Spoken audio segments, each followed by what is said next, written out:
இந்த சனி வக்ர பெயர்ச்சி காலகட்டம் 138 நாட்கள் கடகராசிக்குள்ளே குரு பகவான் இருந்து சனியை பார்க்குறார்.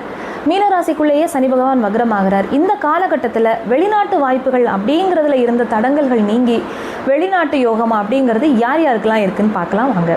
இந்த வீடியோவை முழுக்க ஸ்கிப் பண்ணாமல் பாருங்கள். இதில் 4 ராசி லக்னக்காரர்களுக்கு யாருக்கு நிறைய ப்ராஸ்பெக்ட்ஸ் இருக்கோ அதை நான் லிஸ்ட் பண்ணி இதில் சொல்லியிருக்கேன். உங்களுடைய ராசி லக்னம் இதில் இருக்குது அப்படின்னா கீழே எனக்கு கமெண்ட் செக்ஷனில் தெரிவிங்க. வெளிநாட்டில் வேலை, ஹையர் ஸ்டடீஸ்க்கு போகலாம், இல்லைனா நம்மளுடைய ஒரு வேலை சம்மந்தமான ஒரு ப்ரமோஷனோடு நமக்கு வெளிநாட்டுக்கு போக சொல்லியிருக்கலாம். பிஆர் ஸ்டேட்டஸில் ப்ராப்ளம் இருக்குது.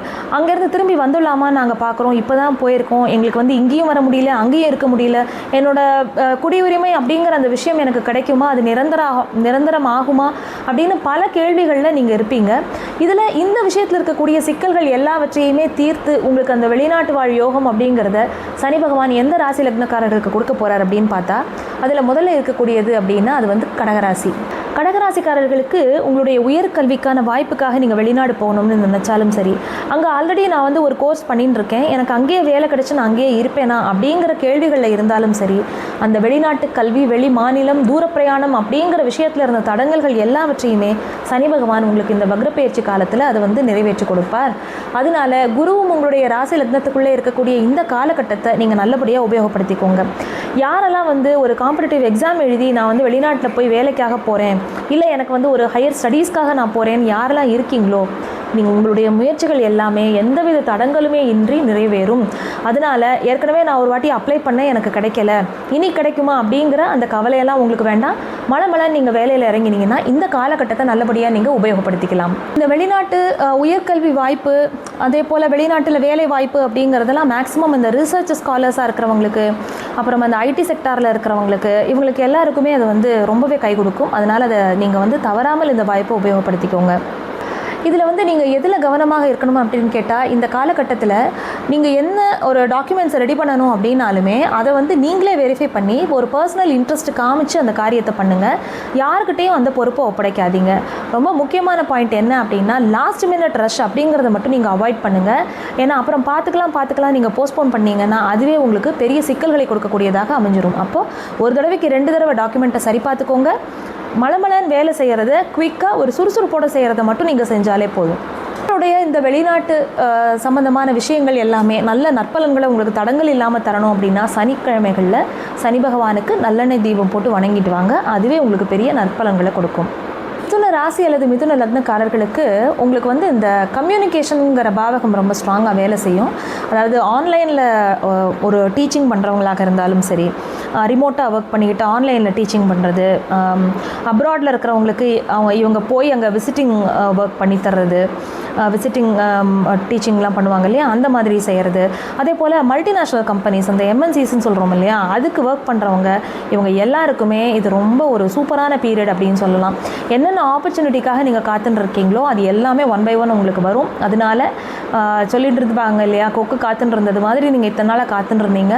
அதனால் உங்களுடைய பொறுமைக்கு உண்டான ரிவார்டு இப்போ கிடைக்கும். ஆன்லைன் தகவல் தொடர்பு அப்படிங்கிறது கம்யூனிகேஷன் பாவகம் ரொம்ப ரொம்ப ஸ்ட்ராங்காக இருக்குது.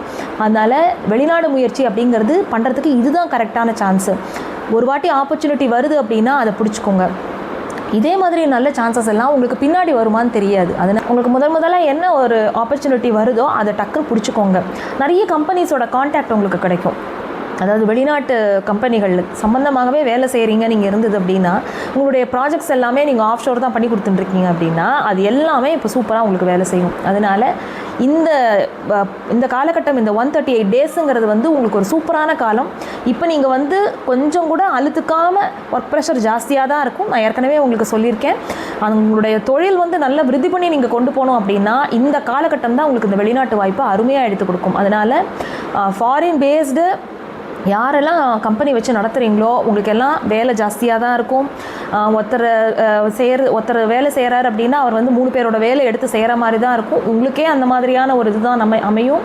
அதுக்கேற்ற மாதிரி ஆட்களை, மேன் பவரை ரெடி பண்ணி வச்சுக்கோங்க. நிறைய ப்ராஜெக்ட்ஸ் உங்களுக்கு குமியும். சூப்பராக இருக்கும் இந்த காலகட்டம். இந்த விஷயத்தில் நீங்கள் வந்து ரொம்ப கவனமாக இருக்கணும் அப்படின்னு கேட்டால், இப்போ நீங்கள் வந்து ஏதாவது ஒரு அக்ரிமெண்ட்லாம் போடுறீங்க அப்படின்னா அதில் இருக்கிற விஷயத்தை ஃபுல்லாக படிச்சு பாருங்கள். உங்களுக்கு ஏதாவது சந்தேகம் இருந்ததுன்னா அதில் வந்து கரெக்ஷன்ஸ் என்னங்கிறத நீங்கள் கேளுங்க. நீங்களாம் ஒரு அசம்ஷனில் இருந்தீங்க அப்படின்னா அவங்க வந்து இல்லை இந்த விஷயம் ஏற்கனவே இம்ப்ளைடு தானே அப்படின்னு சொல்லிடுவாங்க. அதனால அதில் மட்டும் நீங்கள் கொஞ்சம் கேர்ஃபுல்லாக இருக்கிறது ரொம்ப ரொம்ப நல்லது. உங்களுக்கு வந்து இந்த கம்யூனிகேஷன் அப்படிங்கிற பாவகம் நல்ல ஸ்ட்ராங்காக இருக்கணும், எனக்கு வந்து இந்த வெளிநாட்டு முயற்சிங்கிறது வந்து எனக்கு ரொம்ப, நான் ஒரு தடவை பண்ணும்போதே எனக்கு வந்து அது கிளிக் ஆகிடணும், திருப்பி திருப்பி என்னை சுத்த விடாமல் அப்படின்னு நீங்கள் நினச்சிங்கன்னா புதன்கிழமைகளில் விநாயகரை பிடிச்சிக்கோங்க. பிள்ளையாருக்கு வந்து அருகம்புல் வாங்கி வைங்க. புதன்கிழமைகளில் விநாயகர் கோவில் பக்கத்தில் எங்கே இருக்கோ போய் பிள்ளையாருக்கு போய் அவருக்கு உண்டான பூஜைக்கு உண்டான இது நீங்கள் பண்ணிட்டு வாங்க. அதுவே உங்களுக்கு இதில் இருக்கக்கூடிய தடங்கல்கள் எல்லாத்தையுமே நிவர்த்தி பண்ணி கொடுக்கும். மீன ராசி அல்லது மீன லக்னக்காரர்களுக்கும் வெளிநாட்டு வாய்ப்புகளில் இருந்த பிரச்சனைகள் எல்லாம் தீர போகிறது. ஏன்னா உங்களுடைய 12ஆம் பாவகத்துக்கு உண்டானவரே சனி பகவான் தானே இல்லையா? 11, 12ங்கிற அந்த 2 இடத்துக்கும் உண்டானவர் அவர் தான். ஸோ இப்போ இந்த வெளிநாட்டு முயற்சி அப்படின்னு சொல்கிறதுல இருந்த தடங்கல்கள் எல்லாமே போகும். நீங்கள் வந்து ஏற்கனவே போயிட்டு ஒரு ஷார்ட் பீரியட் அங்கே தான் அங்கே இருக்கேன், நான் மறுபடியும் அங்கே போகலாமா, எனக்கு அது வந்து பெனிஃபிஷியலாக இருக்குமா அப்படின்னு நீங்கள் நினச்சிங்கன்னா கட்டாயமாக நீங்கள் போகலாம். உங்களுடைய சுய ஜாதகத்தோடைய தசாபுக்திகள் எல்லாத்தையும் செக் பண்ணிக்கோங்க. கட்டாயமாக வெளிநாட்டு வாய்ப்புகள்ங்கிறது உங்களுக்குமே நிறைய கிடைக்கிறதுக்கு உண்டான காலகட்டமாகத்தான் இது இருக்குது. அதில் இருந்து தடங்கல்கள் எல்லாமே நீங்கும். உங்களுக்கு வந்து பொதுவாக ஆன்மீகம், அப்புறம் வந்து எஜுகேஷன், உயர்கல்வி, அந்த மாதிரி விஷயங்கள், ஒரு டீச்சிங் லைனில் இருக்கிறவங்க, ப்ரொஃபஸராக இருக்கிறவங்க, அதே போல் ஏதாவது ஒரு கல்வி நிறுவனங்கள் அப்படிலாம் இருக்குன்னா இது வந்து நீங்கள் வெளிநாடுகளில் போய் அதுக்கு நீங்கள் ஏதாவது ஒரு இடத்துல ஒரு டீச்சிங் இது எனக்கு கிடச்சிருக்கு, நான் மேலே படிக்கிற ஒரு எய்டோட எனக்கு கிடச்சிருக்குன்னா அதெல்லாமே உங்களுக்கு ரொம்பவே நல்லா நீங்கள் யூஸ் பண்ணிக்கலாம்.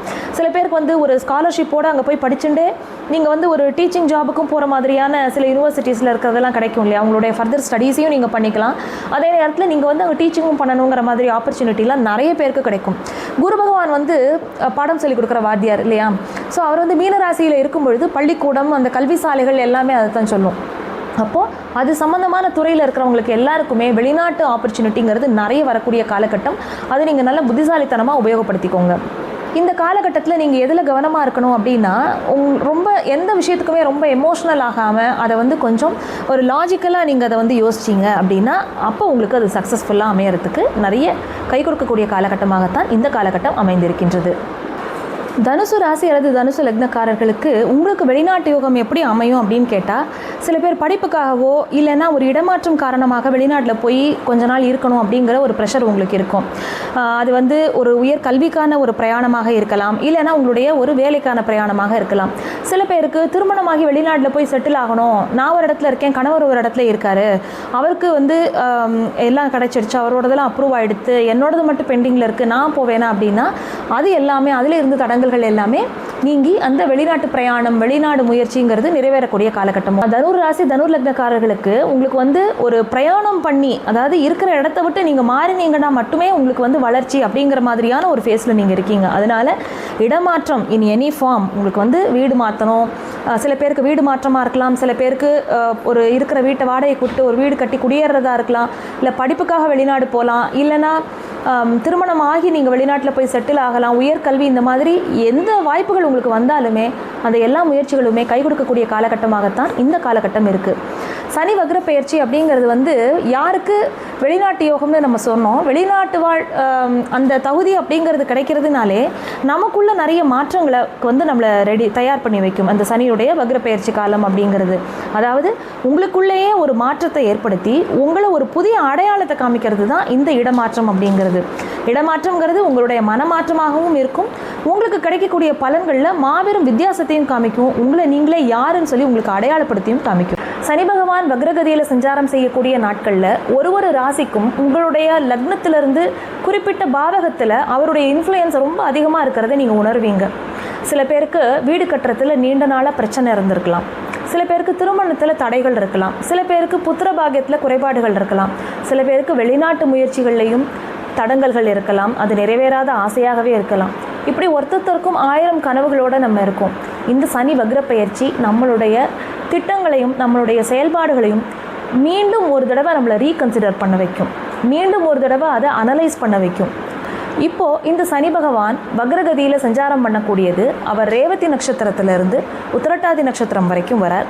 திருப்பி அங்கேயே அவர் வக்ர நிவர்த்தி பெற்று திருப்பி ரேவதி நட்சத்திரத்துக்கு போய் உத்திரட்டாதியை தாண்டி ரேவதிக்கு போய் தன்னுடைய நார்மல் மோஷனுக்கு அவர் வந்துடுறார். இது எத்தனை நாட்களுக்கு இருக்குது அப்படின்னா 138 நாட்களுக்கு இருக்குது. வக்ரம் ஆரம்பிக்கிறது ஜூலை 26 ஆரம்பித்து 138 நாட்கள் தாண்டி டிசம்பர் மாதம் 11ஆம் தேதி அன்னைக்கு அவர் தன்னுடைய நேர்கதி பிரயாணத்தை ஆரம்பிக்கிறார். நமக்கு எந்தெந்த பாவகங்கள் சனி பகவானுடைய வக்ரத்தினால இன்ஃப்ளூயன்ஸ் ஆகிறது, நமக்கு அதனால என்ன நன்மை தீமைகள் இருக்குது, எதில் நம்ம கவனமாக இருக்கணும் அப்படிங்கிற ஒரு சின்ன வழிகாட்டுதலை தான் நான் உங்களுக்கு தரப்போகிறேன். இந்த வீடியோவை ஸ்கிப் பண்ணாமல் ஃபுல்லாக பாருங்கள். 12 ராசி லக்னத்துக்கும் ஏதோ ஒரு வகையில் அந்த ஒரு டாபிக் நான் சொல்கிறதும் உங்களுக்கு அதில் ரிலேட் ஆகும்.